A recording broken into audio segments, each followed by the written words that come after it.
আর আপনার গ্রামে মসজিদে রমজান শরীফের মাসে আল্লাহর কোরআন তেলাওয়াত হচ্ছে, আপনি শুনছেন না। এর থেকে বদনসিব আর কিছু হতে পারে? জোরে বলেন, হতে পারে? ছোট হুজুর পীর কেবলা রহমাতুল্লাহ আলাইহি সুলতানুল ওয়াইজিন যখন হুজুর কেবলা হরিণকুলা দিয়ে যেতেন জলসাতে, যখনই, আমি তো চোখে দেখিনি, কথাটা শুনেছি, যে যখনই কোরআন তেলাওয়াত শুনতে পেতেন গাড়িটা থামাতেন, গোটা কোরআন তেলাওয়াতটা শুনতেন, তারপরে গাড়ি ছাড়তেন। কেন? হুজুর কেবলা বলতেন এটা হলো কোরআন শরীফের আদব। যেখানে কোরআন তেলাওয়াত করা হয়, যেমন আজান দিলে আমরা কি করি, আজানের একটা আদব আছে না নাই? জোরে বলেন। আজান দিলে কথা বলতে নাই, আজান দিলে কথা বলতে নাই, চুপ করে থাকতে হয়। তেমন আজানের এটা হচ্ছে আদব।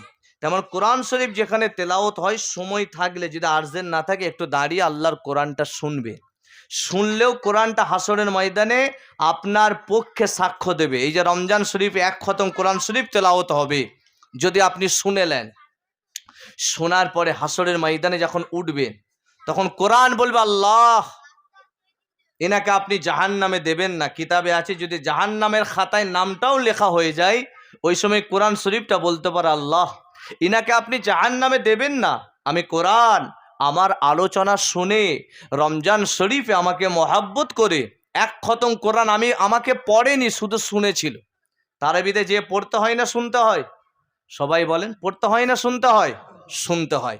আমাকে শুনেছিল।